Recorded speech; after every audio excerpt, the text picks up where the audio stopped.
નમસ્કાર મિત્રો, જીવનમાં ફક્ત સારા કર્મો જ પૂરતા નથી, પરંતુ સારો સ્વભાવ અને નમ્રતા હોવી પણ ખૂબ જ જરૂરી છે. આ સતયુગના સમયની લોકકથા છે. ગુજરાતના એક ગામમાં એક ડાકુ અને એક સંત રહેતા હતા. બંનેનું જીવન એકબીજાથી બિલકુલ અલગ હતું. ડાકુએ આખી જિંદગી લૂંટફાટ, હિંસા અને પાપમાં કરવામાં વિતાવી હતી, જ્યારે સંત પોતાનું સંપૂર્ણ જીવન તપ, પૂજા અને ભક્તિમાં લગાવ્યું હતું. ઘણા વર્ષો બાદ સંયોગથી એક જ દિવસે બંનેનું મૃત્યુ થયું અને બંનેના અંતિમ સંસ્કાર પણ એક જ સ્મશાન ઘાટ પર થયા.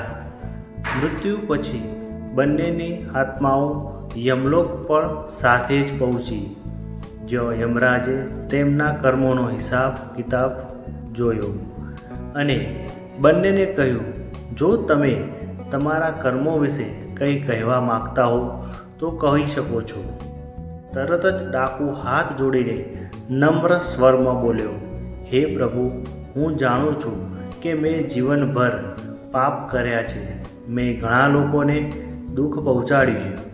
મને મારા કર્મો પર પસ્તાવો છે. તેથી તમે જે પણ દંડ આપશો હું તેને સહર્ષ સ્વીકારીશ. ત્યાર પછી સંત બોલ્યા, મહારાજ, મેં જીવનભર ભગવાનની ભક્તિ અને તપસ્યા કરી છે. મેં ક્યારેય કોઈ ખોટું કામ કર્યું નથી.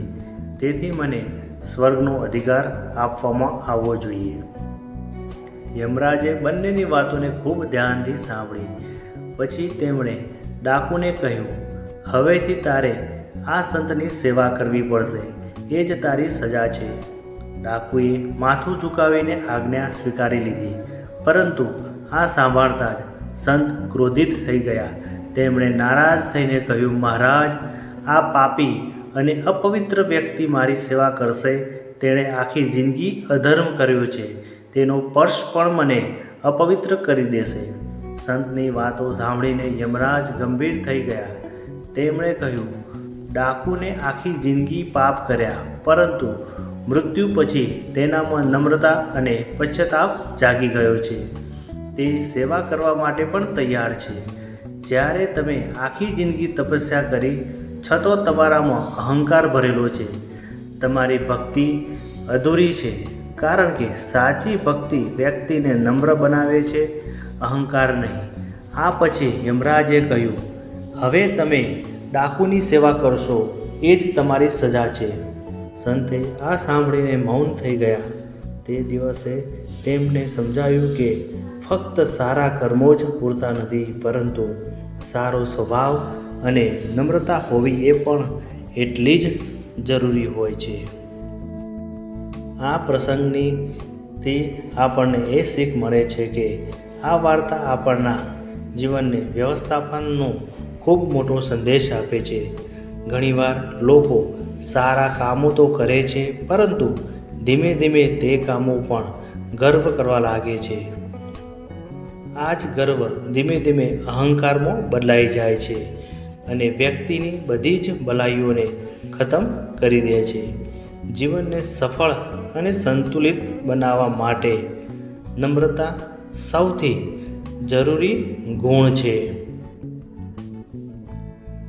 કોઈની મદદ કરવી, ઈમાનદારીથી કામ કરવું અને ધર્મ કર્મ કરવું સારી વાત છે, પરંતુ જો આપણે દરેક સમયે આપણા સારા કર્મોનો દેખાડો કરતા રહીશું તો તેમનું મહત્ત્વ ઓછું થઈ જાય છે.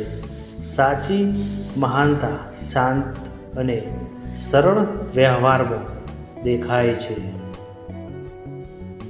જે વ્યક્તિ જેટલો વધુ નમ્ર હોય છે, લોકો તેનો તેટલો જ આદર કરે છે. નમ્ર વ્યક્તિ બીજાની ભાવનાઓને સમજે છે અને સંબંધોને વધુ સારું રાખે છે. અહંકારી વ્યક્તિ ધીમે ધીમે એકલો પડી જાય છે.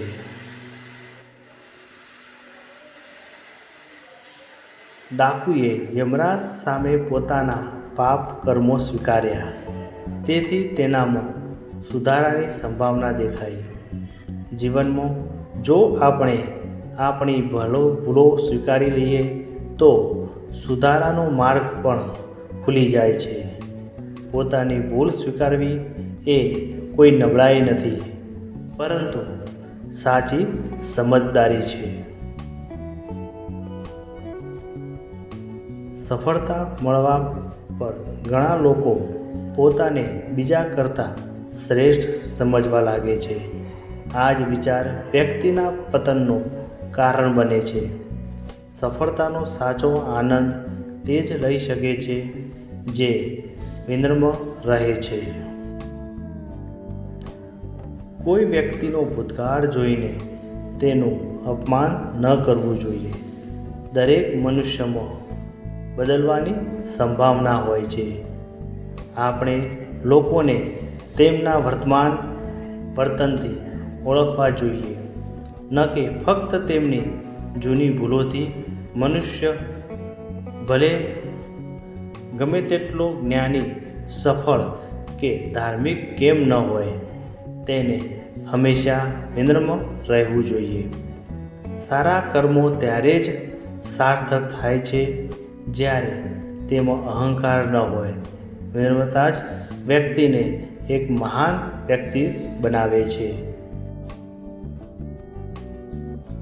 મિત્રો, તમને આ વિડીયો ગમ્યો હોય તો આવા જ વિડીયો જોવા માટે અમારી આ ચેનલને સબસ્ક્રાઈબ જરૂર કરજો.